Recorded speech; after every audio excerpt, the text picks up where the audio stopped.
Hello and welcome back to X's and O's. I am one of your co-hosts, Peter Borkowski, joined as always by our other co-host, Mr. Bubba Hayes. Bubba, with a slightly different angle tonight. How are we doing? Pretty good. I'm surprised you noticed, but yes, slightly different. Notice, Hmm. slightly different tonight. Yes, just got done watching a big Cardinals comeback victory, so just in time to talk some baseball. It's a shame, but good segue. Who'd they beat? The Braves? Bravos. Not bad. All right.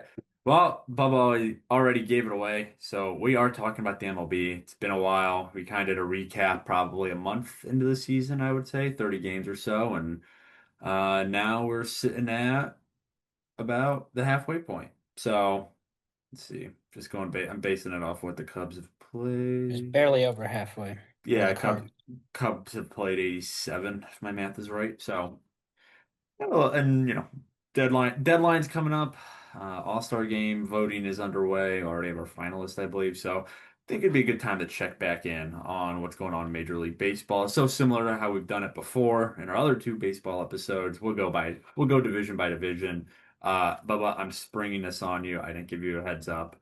But I think the format I like to go through is so each division will, of course, give our overall thoughts, but also want to pick a surprise team in the Okay. division. So bad team before the season who's doing good, good team is doing bad. Go over who we still think will win the division, and then a dark horse to maybe win the division as well. So, Okay. and then yeah, like I said, we'll give our overall thoughts. But let's start in the American League, because I think we'll have more to say about National League. 'Cause that's where both our teams reside. But I figure we'll go west to east. So let's start with the AL West. I'll kick it off because I think this is the biggest talking point as well. But my surprise, sorry, my computer wants me to re-up my virus protections. Like, no, I'm good. I'll take the risk. Uh, Mm. my surprise for the AL West is not a team. It's the division itself, Yeah. and just how crappy it's been. Looking at the standings right now, so 9:30 p.m. on July 2nd. Texas and Seattle are tied for first. Both are only a game above 500. Yeah. Houston's not far behind. They're 3 games behind. 3 games under 500, sorry. The Athletics are 3 games behind the division leaders. They're 5 games under 500. And then the lowly Angels, who are still only 8 back, 36 and 51. So I didn't think this was going to be a powerhouse to begin the season, but I thought there was a good chance they could have had 4 teams above 500. Um, Yeah. Everyone but the Angels, and it's not looking like that so far. Um, No. so I don't know.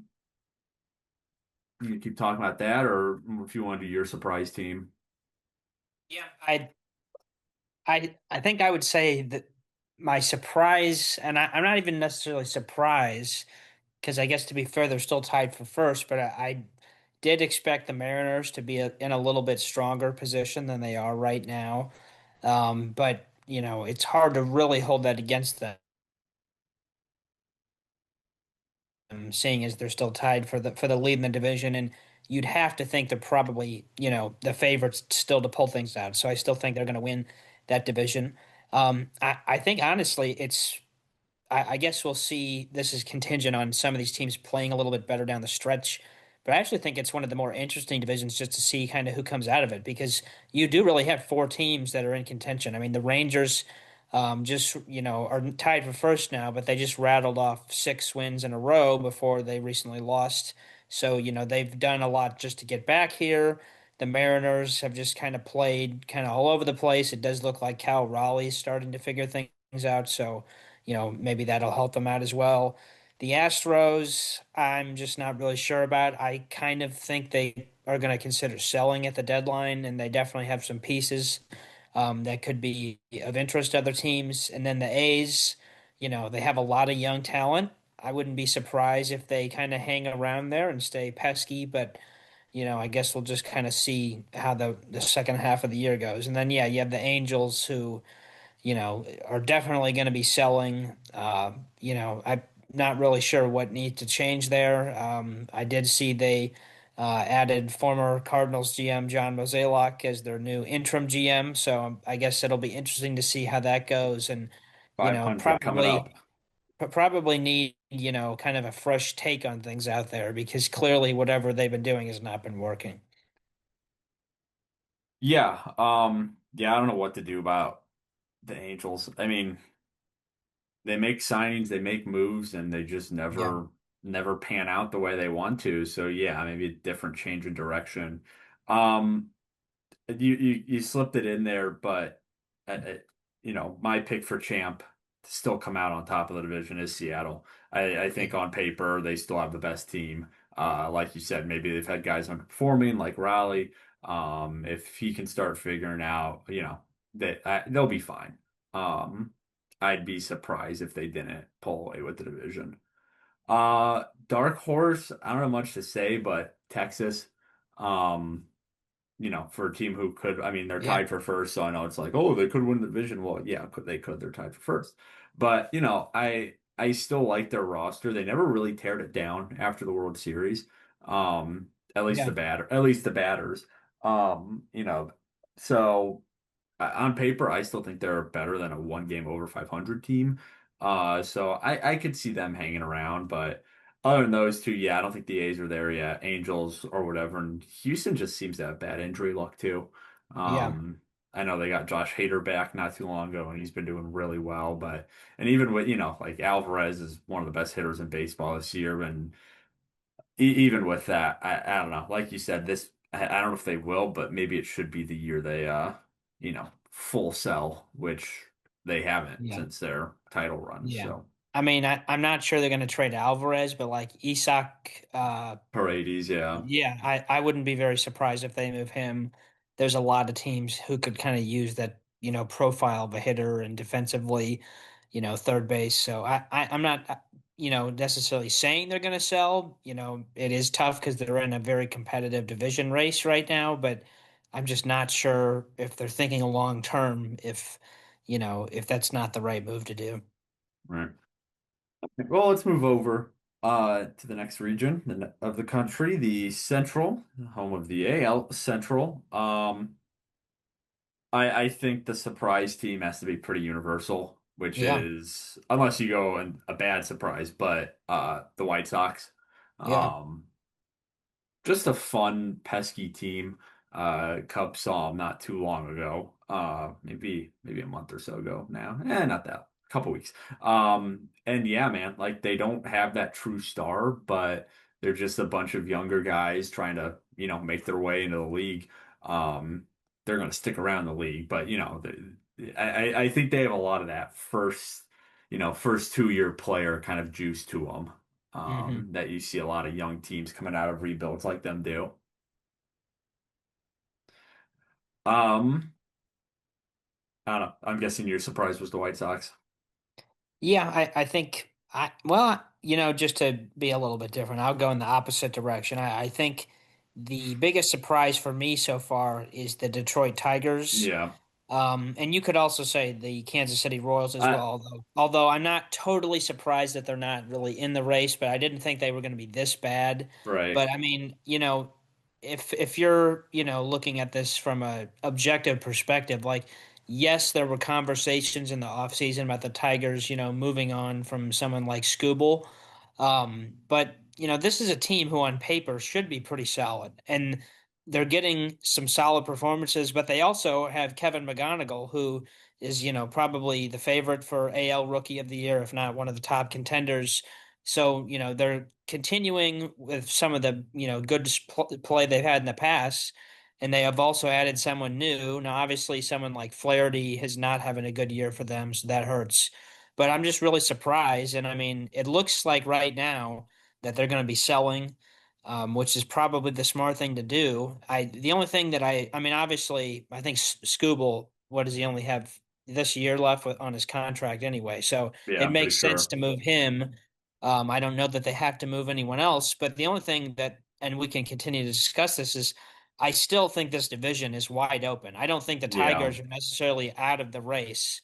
And the only reason I say that is, listen, the White Sox, obviously, you kind of mentioned they've been a very pesky, they've managed to win a lot of different ways, but still they're only 4 games over 500. Like, do I think they're going to continue to be in this position the rest of the year? I don't really know. The Guardians, same thing. Like, I kind of think they might have a little bit more longevity atop of that division. Like, they have a couple pretty solid players, and everyone else just kind of finds a way to get it done.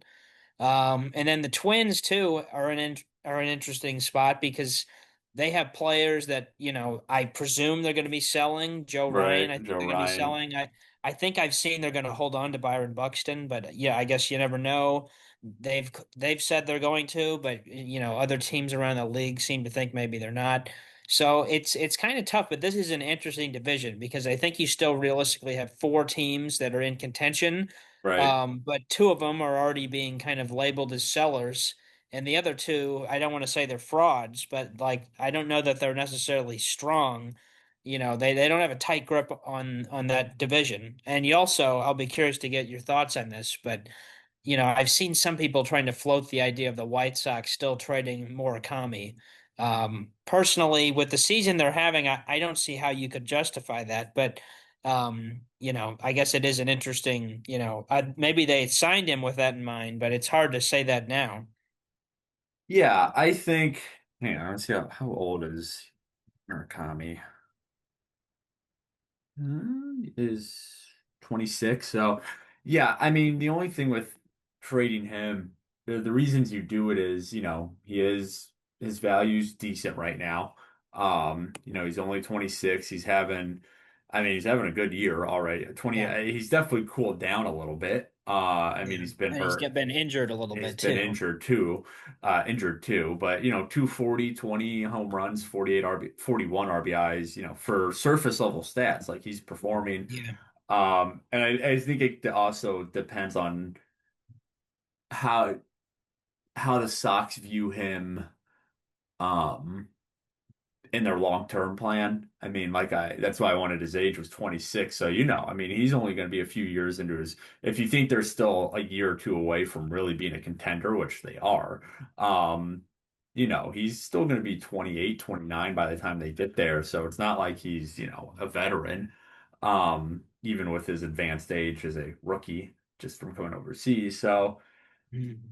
I don't know. If I were them, I would keep him at this Yeah. point. This is kind of that weird stage of a rebuild where, they shouldn't be selling anymore unless they have like old guys on 1 year deals, Yeah. whatever. They're also, I don't think they're in a position to buy a lot either. I would, No, yeah. so they're kind of in that spot. So I could see them holding on to him, maybe seeing what he does the rest of this year, next year, whatever. Um, my champ pick is still Cleveland. Yeah. Like you said, I think the Sox are hot. They were very hot. They're still pretty hot, 6-4 in their last 10. Um, but they are a young team. We see a lot of those who they come up, they're just pesky. They get on a little winning streak maybe, and then they get figured out pretty quickly. Um, I don't think they're gonna fall off a cliff by any means, Yeah. but I like you said, that longevity. I trust Cleveland more because most Yeah. of those guys have been there before. They know what it takes to pull out a division win. While the Sox might be, this will be good for them. This is good for them being in that division fight just for the experience. Yeah. So, um, dark horse, I did pick the Sox. I double dip because I don't think they're favored by many to win the division at this rate. Hmm. But if these guys keep being pesky, keep like you said, finding ways to win, they'll be it until the end of the year. Um, I could see Detroit being a dark horse too if they actually figure it out. Like everyone starts playing like they can. Um, But like you said, with them most likely trading Skubal, and they should, I think. Yeah. Um, they're a good team besides him, but obviously you get rid of a top 2 or 3 pitcher, whatever you want to say in baseball. That's gonna hurt. So, all right, let's move over to the last division of the American League before we take a break and then come back with the NL. The AL East. Tampa Bay currently leads it. New York's 4 games behind them. New York is sliding right now. Toronto 11 and a half games back, Baltimore 13, and the Sox 14 and a half. So those bottom 3 are all pretty jumbled up. My surprise, I went with Tampa Bay. Okay. Um, Tampa Bay is always going to be solid. Like that's just the kind of Yeah. organization they are. And I thought that coming to this year, I thought their solid would be handful of games over 500, and a contention for a wild card spot, maybe the division. I didn't expect them at this point to be 51 and 33, Yeah. 4 games ahead of the Yankees. And yes, the Yankees have been sliding and Tampa Bay's won 8 straight. So like they're clearly going through opposite ends of the spectrum right now. Yeah. But even then, 4 games above, 4 games ahead, sorry, this late or at this point in the season, not late, at this point in the season, they've proven that they're not just going to be another good team. Like this Yeah. is legitimately a really good ball team. So that's what caught me by surprise for Tampa. Yeah. I think my biggest surprise is probably Toronto. Just, Yeah. I still think they are someone that could figure it out. And I mean, because of how down, the American League is this year, like they still have a pretty decent chance, I feel like, to make the playoffs. I don't think they're going to have to finish that far above 500 to make the playoffs. So I still think they'll be able to figure it out. But just really surprising after, what they did last year and how they kind of doubled down in the offseason and they're still struggling. But yeah, I mean, this is an interesting division because, as of now, it's really down to two teams. And, I wouldn't be surprised if it's kind of back and forth a little bit. I think I, I'm going to go with the Rays to win that division still, but I wouldn't be surprised either way. Like the Yankees, obviously, they're still dealing with some pitching injuries. They have gotten really good, stuff from Cam Schlittler, who's probably having a career year. I don't know that I saw, Cy Young year. yeah, I don't know that I saw this level from him coming, but that's pretty interesting. I mean, the Orioles, like, I don't really know what they're doing or what they're gonna do, but I wouldn't be surprised if they, move some people at this point. Like that's very possible. The Red Sox, I think they're gonna be moving some people. Sonny Gray's probably getting moved again. Maybe Contreras, basically the guys they shipped in from the Cardinals, maybe getting shipped right back out.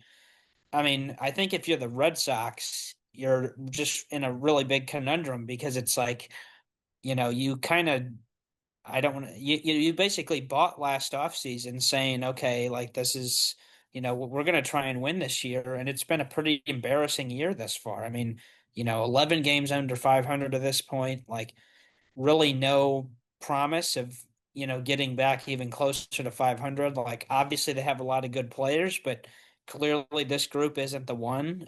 They have some good young pitching, so that's something to build around and some good young core players. But I really think they need to consider getting rid of some of these not aging players, but kind of in their prime players like Duran or someone like that because it's not happening this year and they clearly have a lot of work to do to get, back into a competitive standpoint.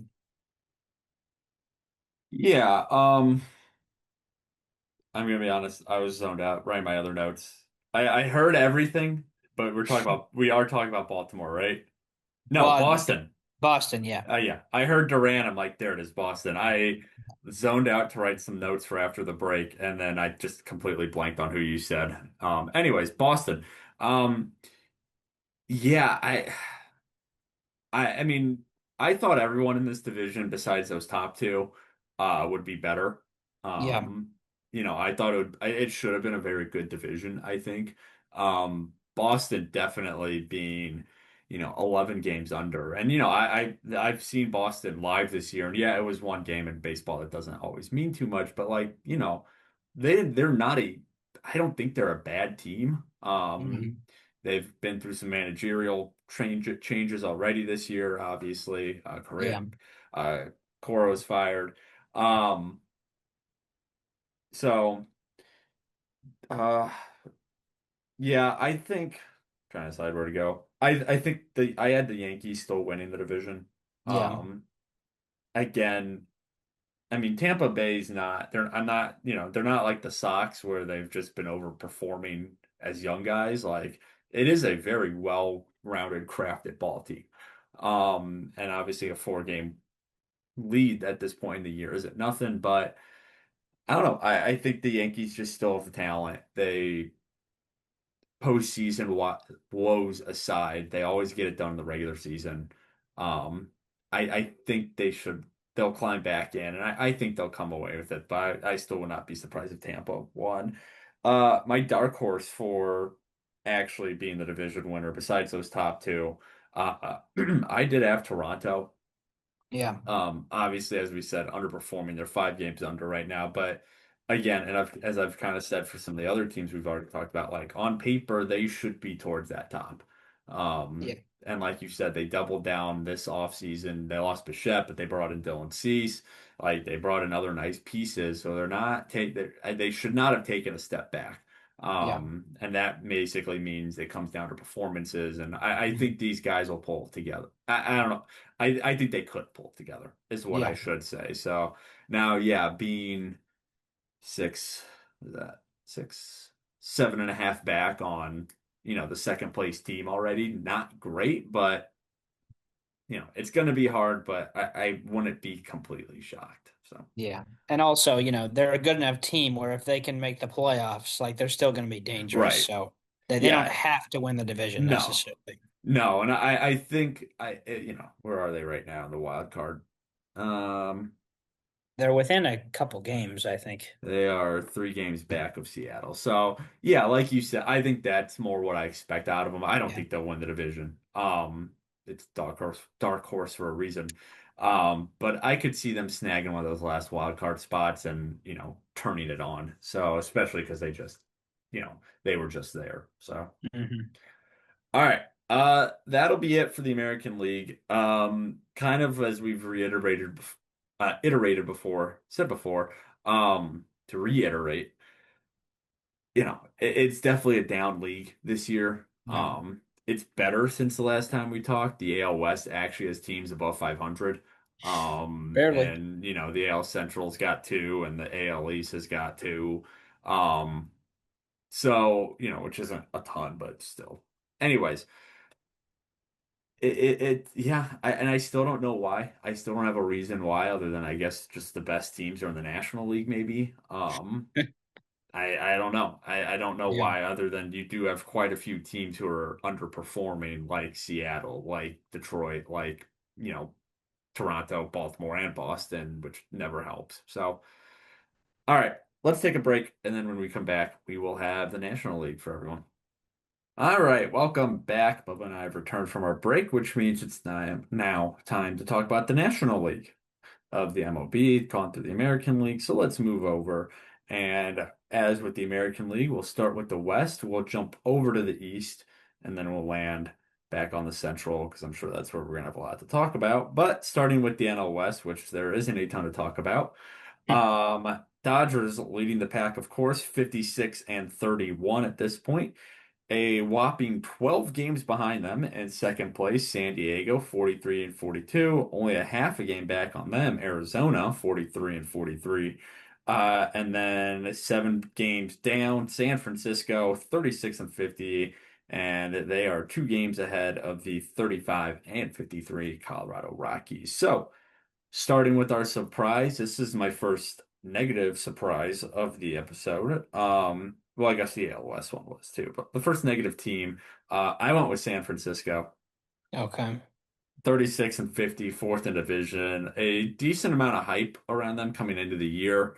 Obviously made a big splash on the managerial scene. Vitello, the first college straight to MLB manager ever. They still had Devers around, like Chapman. They had good pitching with guys like Logan Webb. So like this was a good team on paper, and yeah, 14 games under.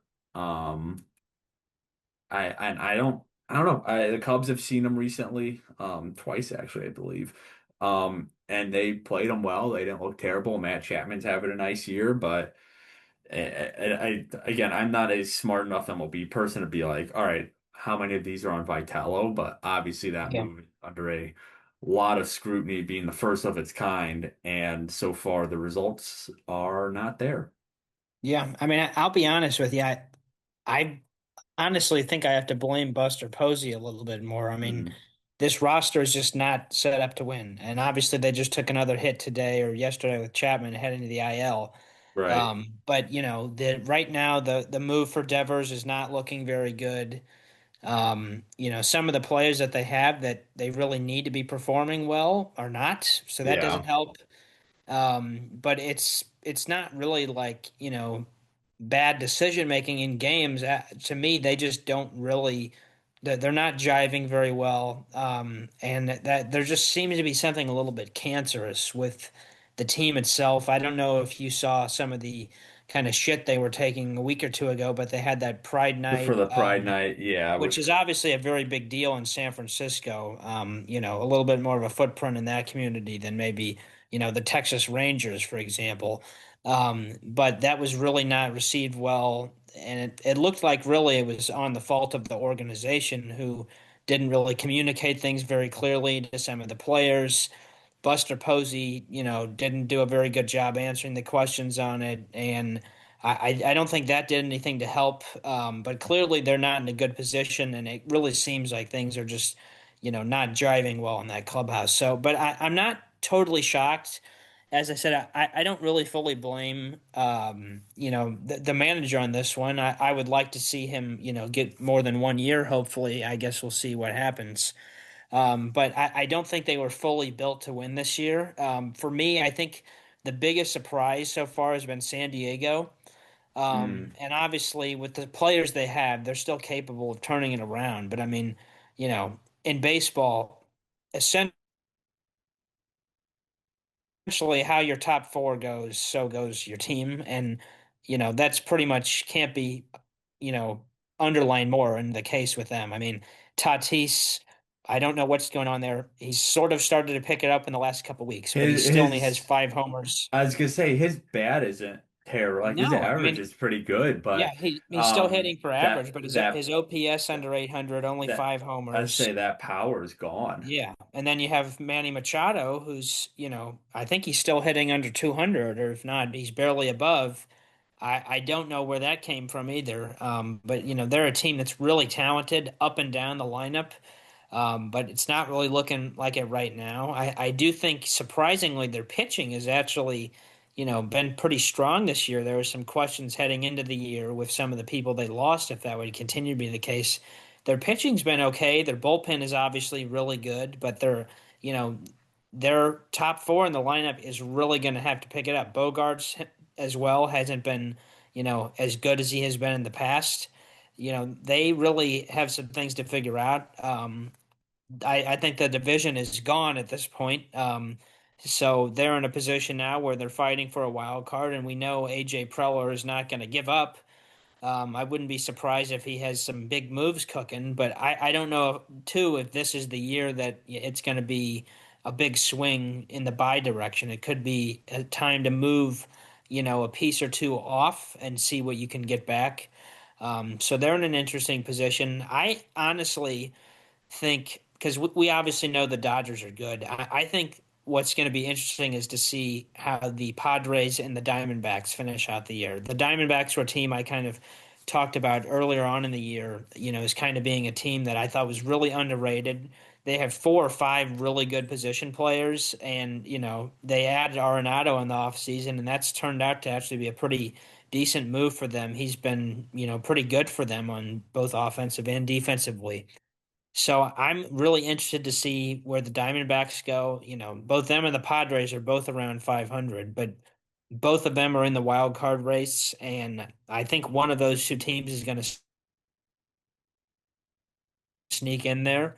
I just don't know who it's going to be right now, but that's really the only drama in the West because two teams are completely out of it, and the Dodgers are pretty much locked up.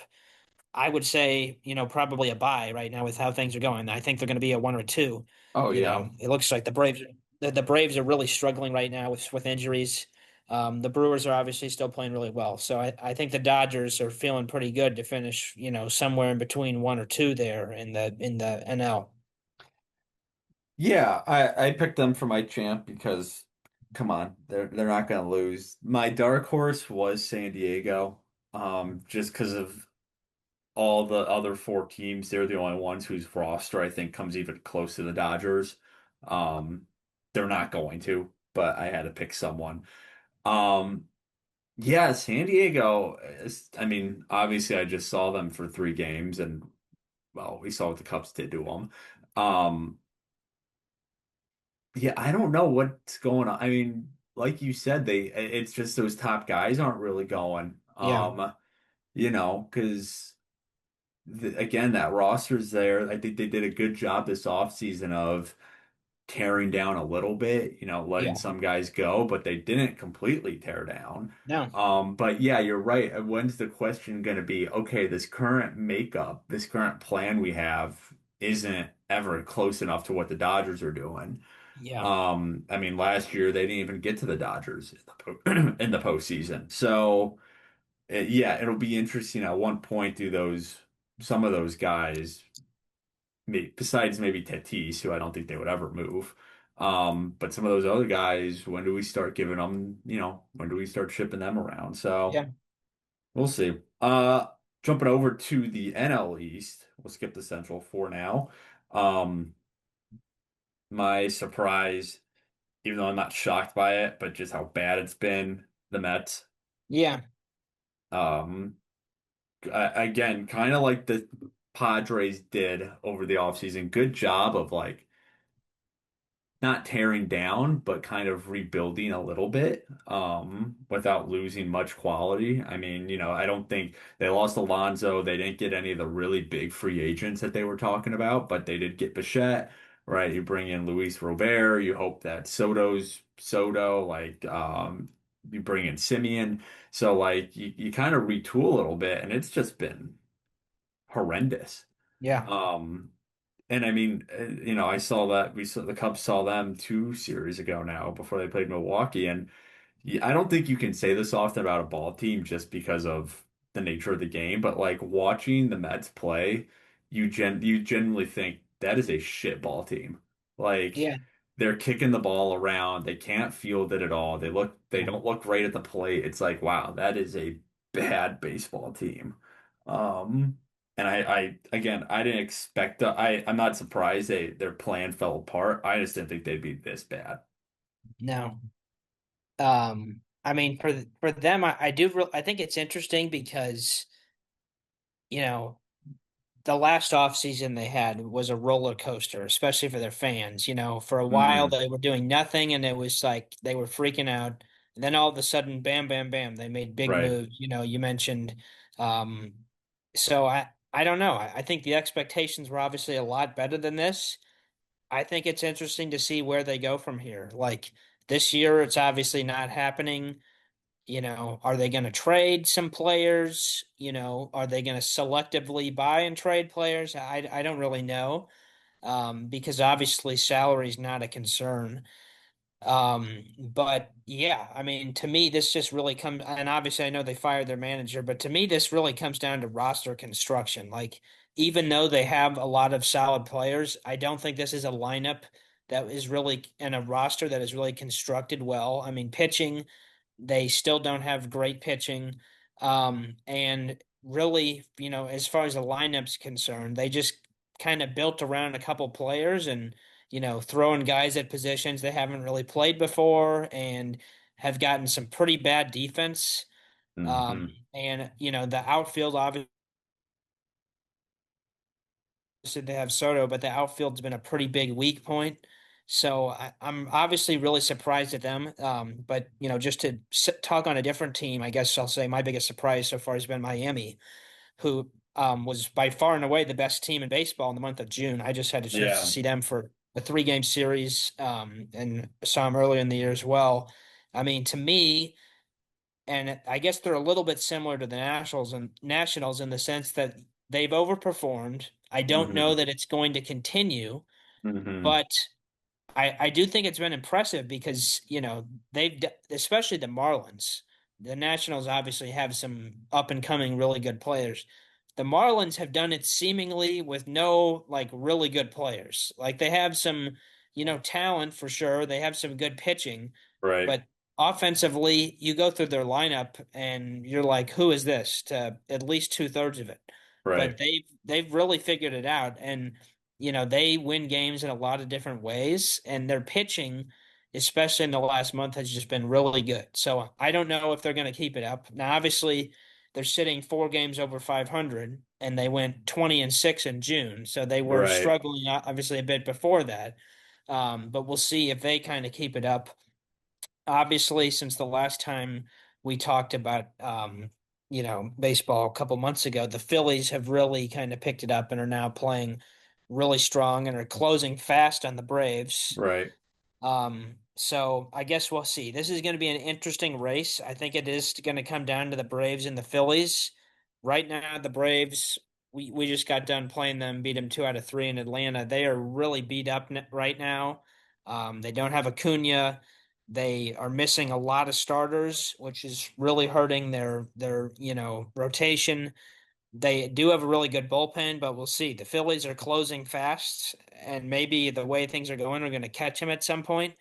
We'll just see if the Braves are kind of able to get back to their magic once, they get everyone back healthy. Yeah, I think I picked Atlanta to still win.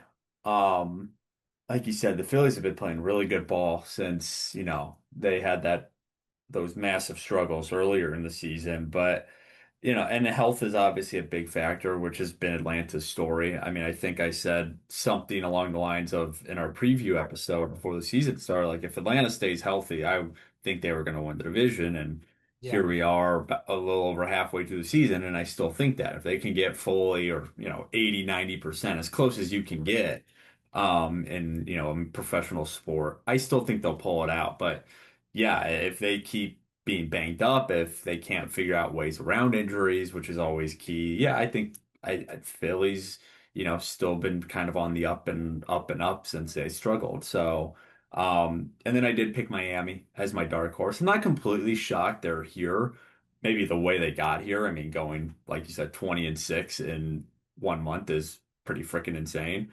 Um, but before the season, because they had a decent year last year, obviously didn't make the postseason, but like for where they were as a team, is like this is a good year, and now they're 4 games above 500 at about the Yeah. halfway point. Like I think that's fair to say that's where I kind of expected them to be. Again, just I did not think they would get there this way. So, I think Atlanta will still.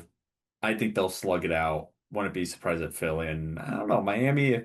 If Atlanta and Philly kind of take it out on each other a little bit, Atlanta stays Yeah. banged up. Like Marlins are only 3 back on the Phillies, so who knows?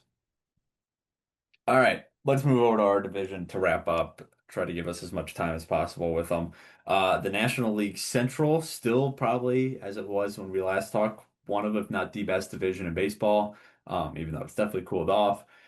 Of course, the Brewers sitting on top, 53-32. The Cubs are 5 back, 49-38. Cardinals 7.5 back at 45-39. Then you got the Pirates at 500, 44 in both categories, 10.5 back, and three behind them are the Cincinnati Reds, 40-46. Um, for surprise, I could have said either any of those bottom three teams. Um, I went with the Cardinals. Mm. I I'm not totally. I wasn't going to be surprised if they were like 500, maybe a Yeah. game or two above. I didn't think they were a terrible team. I just thought they were probably the weakest in the division going into the Yeah. year. And, they're sitting six above right now. Like as far as I know, I don't follow them as closely as you do. They haven't had any major slumps. They haven't had any major winning streaks either, maybe, but like they've just been consistently good all year, which, is surprising a little bit to me.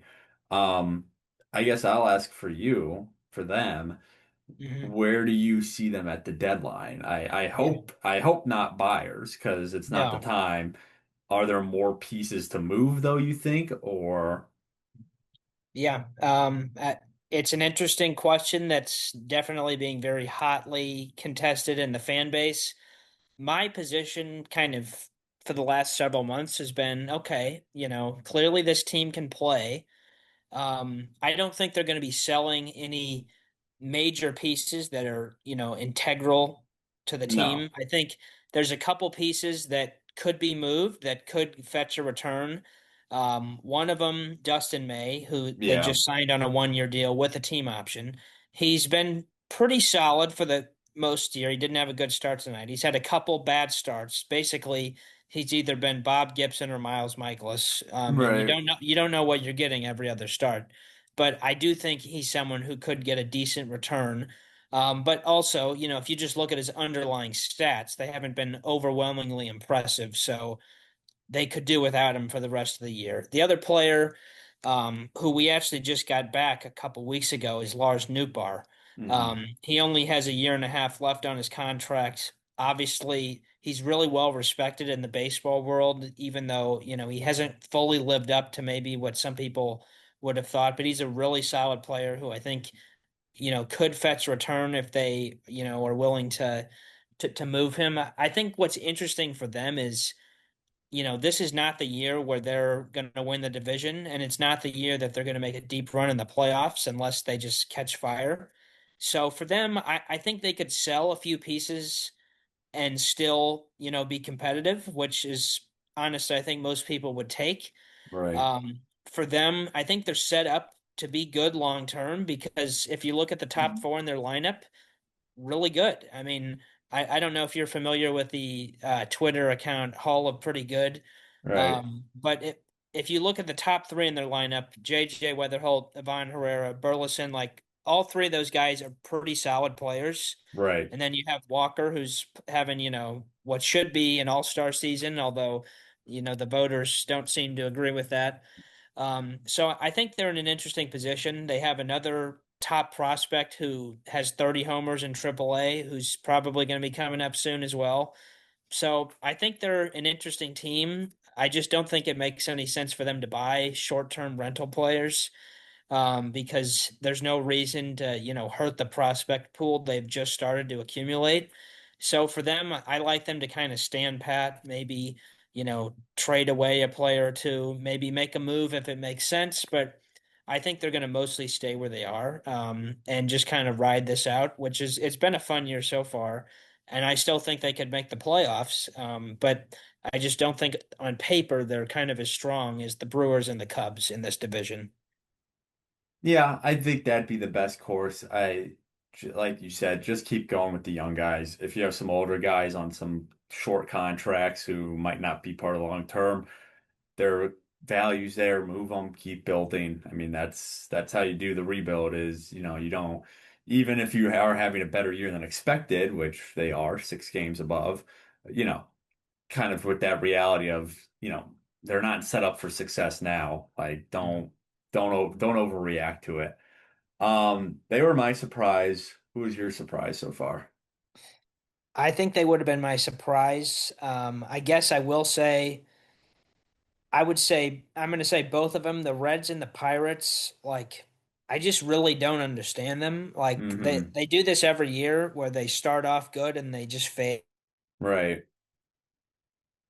And this year, I'm obviously not a fan of those teams, but it was almost more disappointing, just from a fan of baseball in general, because it's like I think they were both set up better this year, especially the Pirates. Right. And it's the same thing all over again, just starting strong and fading away.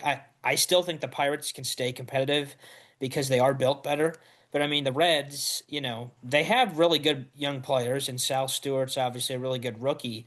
But I mean, they're not going to be better until their, ownership is willing to spend money on players, and Hmm. especially the pitching side. I mean, I know that's a tough ballpark to pitch in and it's probably hard to get players there, but I mean, they have one or two really good starters and then nothing else, and their bullpen is atrocious.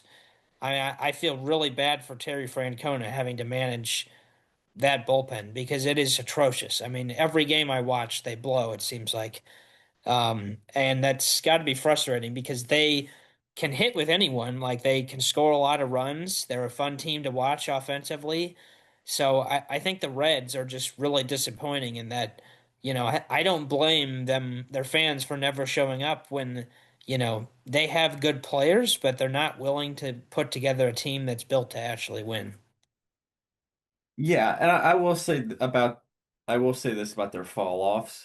Pittsburgh hasn't fallen off. I Yeah, mean, they're 500, which I think is a decent year for them. The Reds, I'm more surprised at. I thought they'd be better than Pittsburgh. I thought they'd be fighting towards the top a little more.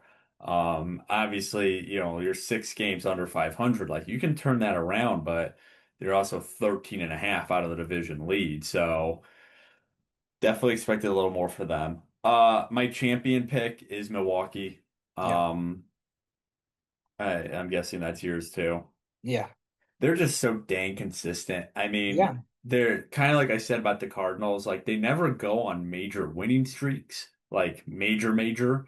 They also yeah. never go on losing streaks. Like they're just, they're always going to win 6 out of 10, 7 out of 10, whatever it may be.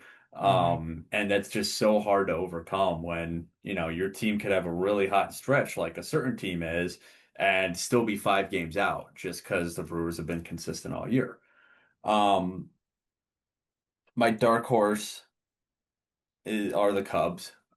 Yeah. Maybe not a dark horse, but at I this was gonna point, say I don't know if it's fair to really call him a dark yeah, I horse, mean, I but don't know how to dark horse out of this point, even though 5 games back in yeah, June is kind of substantial. I mean, not substantial, but it's a decent margin at this rate. Um, the thing about the Cubs, and I said this in our last podcast, and I'm still saying it now, 2 months later, whatever it is, of like I still don't think we've seen the real Cubs yet, yeah, which is strange to say, being over 80 games into the year. But like we've only really seen the Cubs this year either be the hottest team in baseball or be the worst team in baseball. Like they're, it's well documented. They got 2 10-game winning streaks and a 10-game losing streak. They're, what are they now? Like 14 or 15 wins out of their last 18 now. But before that, they were sucking. Like the White Sox series, the Brewers series right after that, not great. So I still feel like we're waiting for the Cubs to kind of settle somewhere in the middle of like they're not this amazing team that they look like right now, but they're also not as bad as they've looked at points this season. yeah. I think that's fair. I mean, I'm kind of curious to see more of them, and obviously, we're going to be seeing a lot of each other in the next 10 days or so. We got Right. three coming up this weekend, and then another three next weekend. And I mean, really, I do think it's going to be interesting just to see where they go from here because they're a team that I feel like they have to be buying something. I still think they can get better on the pitching side, especially Well, starting yeah. pitching wise. Well, health. I don't know, like, I mean, and you would be more familiar with this. Like, do they have the prospect capital to go out and get a top line starter? Because I think that's really, in my mind, that's what they need. Like, I think they made a solid move in the offseason for Cabrera, but if they want to win a World Series, they're going to need, even if it's just, like a short-term rental, they're going to need like a Scooble or something, someone that you're going to hand the ball to game one of a series and feel Right. pretty confident that you're going to get the result that you're looking for. I don't know that they have that right now. No, and the deadline's going to be really interesting for them because they always underperform. I will say at the deadline, if that's the word to use. Like Yeah. they've been in this, like last year, everyone wanted to make a big buy, and I'm kind of glad they didn't. But Mhm. it was, kind of the same story last year, and this year, the story's even weirder just because first off, with the rotation, it's been the injuries. Um, I mean, you look their ideal starting five going into the season was Justin Steele, Cade Horton, Shota Imanaga, Edward Cabrera, and Matt Boyd. Like, that's a pretty damn good rotation. Yeah. Steele is still a ways out. I think he's taking longer than expected. Horton's out for the year with Tommy John. Shota's been okay. Shota's all or nothing. He still has trouble with the home run ball. Boyd's missed time. Tyone's missed time. Ben Brown, who kind of came out of nowhere and was lighting everyone up, he's now on the IL. Like they've just been so beat to hell and back, Hmm. which makes their recent play even more jaw dropping. Is their starting rotation is Shota, Colin Ray, Javier Assad. I think Craig Counsell takes every day, every other couple days. Like it's it's such their rotation's just decimated right now. Yeah. Cabrera's out, Yeah. so they're living by the bats right now, and they are a streaky bit hitting team. I mean, right Mhm. now, Dansby Swanson's playing like Barry Bonds somehow. Um, Maybe it was just the Padres, but like Dansby's been playing extraordinarily well. Up until this point, he's been one of the worst hitters in the league. Ian Happ is super streaky. Bregman has not been living up to promises. PCA's carrying the team right now, and even his play, I'm a little like, let's give it some more time. I mean, Yeah. he's playing aw he's hitting awesome right now. He's always going to play good defense. He's hitting awesome right now, but how's that going to look in a month? I don't really know. Yeah. So, um, which leads to your point of like you need to lean on the pitching to weather the storm when the bats go cold, and they're just beat up. And I wouldn't be surprised if we get to the deadline and, someone asks Jed Hoyer, "Hey, are you going after Skubal?" And he goes, "Well, we just need the rotation healthy back." Like that, I think that's going to be thrown around, which on one hand, true. Like very few rotations are beat up as much as they are. On the other hand, you always have injuries. Like you're always Yeah. down a starter or two going to the playoffs. So yeah, like you said, um, if they really want to make a run in the postseason, which they're going to get to in one Yeah. way or the other, like, yeah, they need someone who can go out there and shove even when the bats are cold. Yeah. So, and they So, usually they usually go a little cold in the postseason just because yeah. of the postseason. So, I don't know what they'll do in terms of what they could trade, really. Matt Shaw's name is thrown around, Kirk Boy, but he's on the IL right now. He was having a good season, but he's on the IL. Moises Ballesteros had an insane few months, and now he's in AAA, but he's still going to be really appealing. So I don't really know what, but Okay. um, they they would have to put a lot together. They don't really have Gotcha. that one or two guy maybe that Yeah. would sell someone like Detroit, but if they put a lot of these guys like Shaw, Ballesteros, one of their other top prospects, they could maybe do it, but I Yeah. I, I don't know If if they will. if not Scooble, maybe you could see like a Joe Ryan or something. I think I I think think they just Ryan really need a top tier I arm. think Ryan is someone they should and need to go after. Yeah. He's very good. He's not old. Like you'll still get years out of him. I don't know what his current contract looks like.